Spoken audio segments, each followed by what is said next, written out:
Hi, today my name is Rick De Paiva, and I wanted to share with you my little ABCs tip on fishing it may work for you. It's definitely an advantage.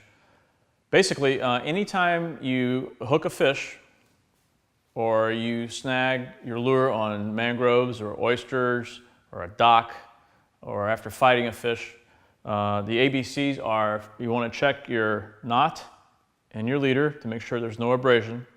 If so, retie. The second thing, the B, if you will, is to check your hook point. Sometimes when you hook a fish or you hook a dock or oysters or whatnot, the hook point may need to be touched up with a file. Check, make sure it's not curled up. And the C of the tip is if you try to dislodge the lure from the dock or the oyster bars, that tightens the line into the spool of your reel. Or if you just fought a fish and you release the fish and then the A and B is fine of the ABCs, the C would be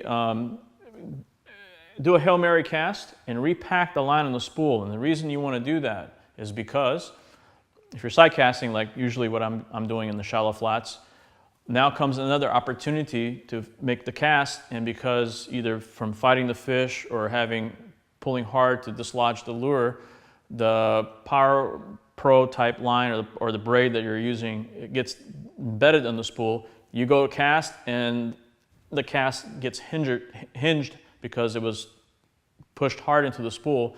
By doing that, the C part of the ABCs, by casting and repacking the line in the spool before side casting again, it will give you the accuracy and the distance you need to make that cast. So to review, the ABCs is once you hook a fish or if you snag structure, check your leader, make sure it's not frayed. Check the knot. The B would be check the hook point. Make sure the hook point is nice and clean and sharp. And then after snagging or fighting a fish, cast a Hail Mary and repack the line in the spool. That way you're ready to make the cast so that your lure flies out and doesn't get held back. I hope those tips help you. Simple stuff. Anytime, just do the ABCs and it'll help you catch more fish.